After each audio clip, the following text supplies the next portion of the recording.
Pinapakita ng ating Panginoong Hesus sa kanyang mga alagad ang tunay na pagtitiwala sa ating Panginoong Diyos.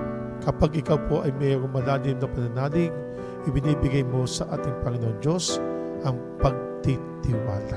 Kung anumang unos sa iyong buhay na dumating, na iyong makasalubong, kung ikaw ay nananampalataya at kumikilala sa ating Panginoong Diyos, kasama ko ang ating Panginoong Diyos. Kung kaya tayo po ay nasa mga lugar o mga gawain at kung kayo may mga kaabalahan sa ating mga paggawa, wag po kayong mabahala kapag kayo laging nasa ating Panginoong Diyos.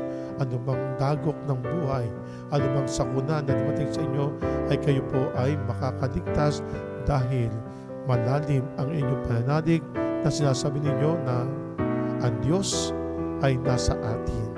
Lagi natin kasama ang Diyos. Habang naglalakbay, habang nagdarasal, tayo po ay nagtitiwala at nananalig na ang Diyos ay nakikinig at lagi po natin siyang nasa ating tabi.